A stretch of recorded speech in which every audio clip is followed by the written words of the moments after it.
আসসালামু আলাইকুম, কেমন আছেন সবাই? চলে আসলাম নতুন একটি ভিডিও নিয়ে। আমার গল্পগুলো আপনাদের সবার অনেক পছন্দ, তাই ভাবলাম চলে আসি নতুন একটি ভিডিও নিয়ে। একবার বিশ্ববরেণ্য বক্সার মোহাম্মদ আলীকে এক টেলিভিশনে সাক্ষাৎকারে জিজ্ঞেস করা হলো, আপনার কি কোনো বডিগার্ড আছে?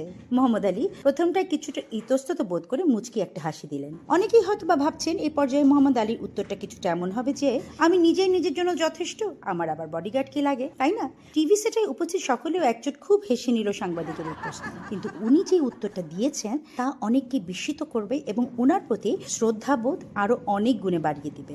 ওনার উত্তরটা ছিল, হ্যাঁ, আমার একজন বডিগার্ড আছে।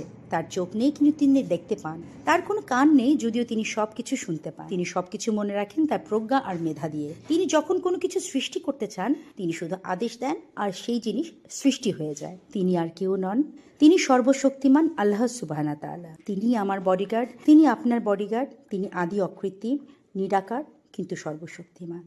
সুবহানাল্লাহ। ছোট এই গল্পটি থেকে আমাদের আসলে অনেক কিছুই শেখার আছে। এমন একটি মহান শক্তি যখন আপনাকে আমাকে আমাদের সকলকে রক্ষার দায়িত্বে নিয়োজিত আছে সার্বক্ষণিকভাবে, তাহলে আমাদের কি আলাদা করে কোনো বডিগার্ডের প্রয়োজন আর আছে?